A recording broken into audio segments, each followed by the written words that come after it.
আজকে কিন্তু এসেছি একটি বৌদ্ধ মন্দিরে। হ্যাঁ, আমাদের কলকাতার বুকেই কিন্তু রয়েছে বৌদ্ধ মন্দির। এখানেই কিন্তু রয়েছে কলকাতার সর্ববৃহৎ বুদ্ধ মূর্তিও। চলো ভিডিওটা তাহলে শুরু করলাম। তোমরা এখানে আসবে কিভাবে, কোথায় রয়েছে, কখন মন্দির খোলা থাকে, আর এখানে কি কি রয়েছে, আর এটি কোথায় অবস্থিত, সম্পূর্ণ আপডেট দেবো ভিডিওতে। এই কিন্তু রয়েছে মন্দির যাওয়ার রাস্তাটা, আর রাস্তাটা কিন্তু একদম গলির ভিতরে রয়েছে। আর এই রাস্তা দিয়ে একদম ভিতরে ঢুকে গেলেই কিন্তু একদম এই সামনের অংশটা তোমরা দেখতে পাবে। আর ওপরেই কিন্তু রয়েছে সেই বৃহৎ বুদ্ধ মূর্তিটিও। মিডিলটা কিন্তু এরকম দুদিকে হাতি রয়েছে, আর মাঝখানে একটি ফোয়ারা করা রয়েছে। আর এদিকটাতে রয়েছে কিন্তু একটি বৃহৎ মূর্তি বুদ্ধর, যেটি কিন্তু স্ট্রাকচার রয়েছে, এখনো ফিটিংসের কাজ চলছে। আর এখানে কিন্তু কিছু মেনটেন্যান্সেরও কাজ চলছে।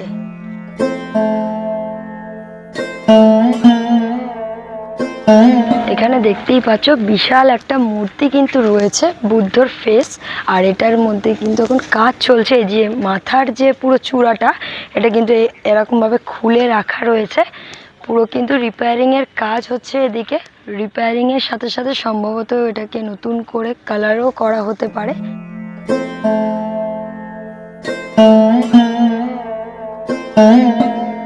মন্দিরের ঠিক বাঁ পাশে কিন্তু রয়েছে একটি অশ্বত্থ গাছ, যার নিচে কিন্তু এরকমভাবে ব্যারিকেড করা রয়েছে। আর এখানে যারা রয়েছেন শিষ্যরা, তারা কিন্তু প্রতিদিন এইখানটাতে জলও প্রদান করে থাকে। আর এই মন্দিরটি কিন্তু 2017 সালের 11ই মে উদ্বোধন করা হয়েছিল। আর এটি কিন্তু রয়েছে হাওড়ার দক্ষিণ জয়পুরে। ওপরে কিন্তু রয়েছে বুদ্ধের স্ট্যাচুমেন্টটা, আর তার ঠিক নিচে কিন্তু একটি কক্ষ রয়েছে। আর কক্ষের ওপরে দেখো লেখা রয়েছে বুদ্ধ ইন্টারন্যাশনাল ওয়েলফেয়ার মিশন। আর পুরো যে সামনের যে স্ট্রাকচারটা করা রয়েছে কক্ষের, দেখো পুরো বুদ্ধ টেম্পেলে যেমন থাকে সেরকমই স্ট্রাকচার করা হয়েছে। আর মিডিলে রয়েছে কক্ষের দরজাটি। চলো ভিতরে দেখা যাক কি কি রয়েছে।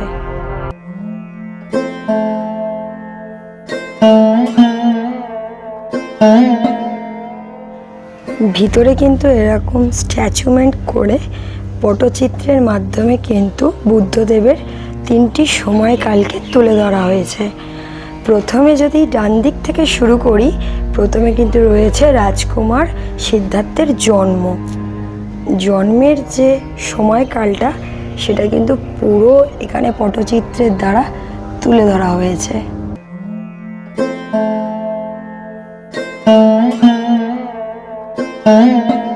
তার ঠিক পাশেই রয়েছে ভগবান বুদ্ধের পঞ্চবর্গীয় শিষ্যের নিকট প্রথম ধর্ম প্রচারের এই পটচিত্রটি।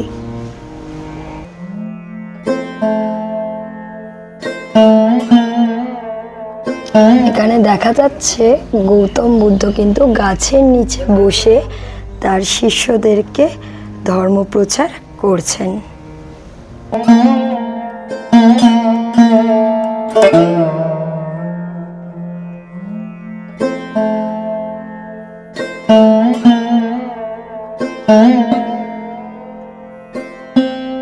এবং তার ঠিক পাশেই রয়েছে ভগবান বুদ্ধের মহাপরিনির্বাণ।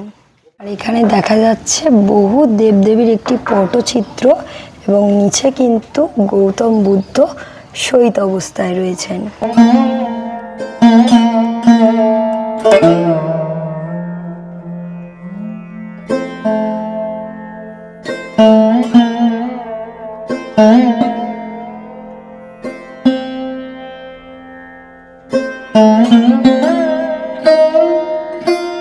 আর এখানে কিন্তু 28টি বৌদ্ধের যে নাম রয়েছে সেগুলোও কিন্তু এখানে দেওয়া রয়েছে।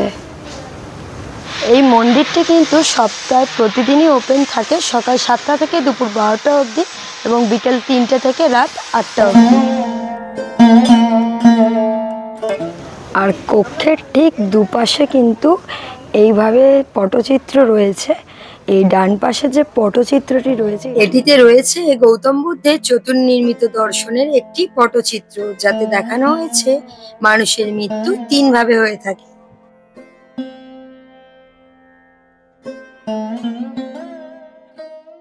এবং বাঁদিকেও কিন্তু আরো একটি পটচিত্র রয়েছে, যেখানে দেখানো হয়েছে রোগী ভিক্ষুককে সেবারত অবস্থায় বুদ্ধদেব রয়েছেন।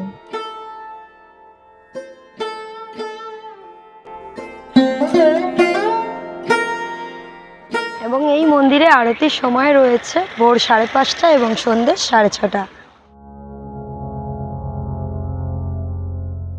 এই যে ওপরে যে স্ট্যাচুমেন্টটা রয়েছে এটি কিন্তু ওপর থেকেও দেখা যায়। চলো তোমাদেরকে একদম ওপরে গিয়ে দেখাচ্ছি। মন্দিরের ঠিক ডান পাশে এই রাস্তাটা ধরে কিন্তু তোমরা ওপর দিকে যেতে পারবে। এই যে ঢুকেই ঠিক ডান দিকে কিন্তু রয়েছে সিঁড়িটি।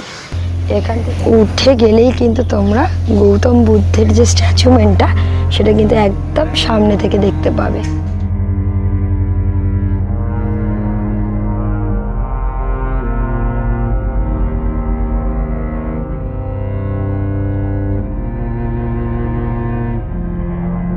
এই পুরো গৌতম বুদ্ধের স্ট্যাচুমেন্টটি কিন্তু প্রায় 45 ফুট লম্বা, আর পুরো স্ট্যাচুমেন্টটি কিন্তু প্লাস্টিক ফাইবার দ্বারাই তৈরি।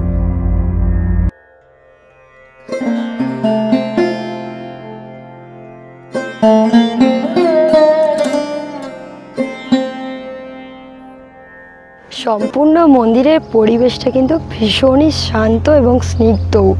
একদম বিকেলবেলা যদি এই মন্দিরটাতে ভিজিট করো, একটা কিন্তু আলাদা রকম পরিবেশের সাক্ষী থাকতে পারবে। আর যেহেতু একদম কোলাহলের বাইরে এই মন্দিরটি, তার জন্য কিন্তু নিজস্ব একটি মনোরম পরিবেশ কিন্তু নিজেই তৈরি করেছে।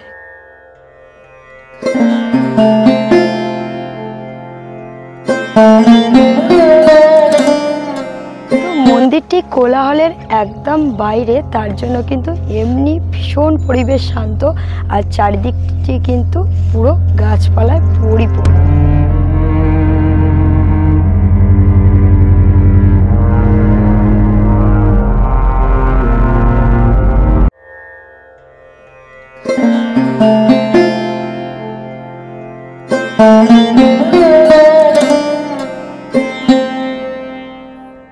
কেউ যদি হাওড়া থেকে আসতে চাও, সেক্ষেত্রে কিন্তু বালি স্টেশন নেমে তোমরা সেখান থেকে টোটো ধরে নিতে পারো।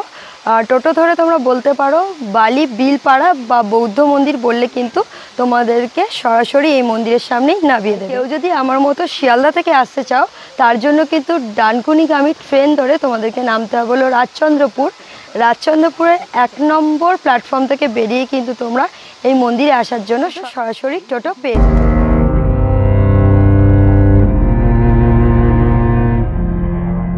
ছিল সম্পূর্ণ বৌদ্ধ মন্দিরের ভিডিওটি তোমাদের কেমন লাগলো অবশ্যই আমাকে কমেন্ট সেকশনে জানিও। আর ভালো লাগলে কিন্তু অবশ্যই লাইক শেয়ার করতে ভুলো না। আর কেউ যদি এই মন্দিরে এর আগেও ভিজিট করে থাকো, সেটাও কিন্তু জানাতে পারো আমার কমেন্ট সেকশনে। এরকম সুন্দর সুন্দর অজানা মন্দিরের তথ্য পেতে অবশ্যই কিন্তু চ্যানেলটিকে সাবস্ক্রাইব করে রাখতে পারো। আর পাশে বেল আইকনটা ক্লিক করতে ভুলো না। যে কোনো প্রশ্নের জন্য ইনস্টাগ্রামে ডিএম করতে পারো, লিঙ্ক রয়েছে ডেসক্রিপশনে।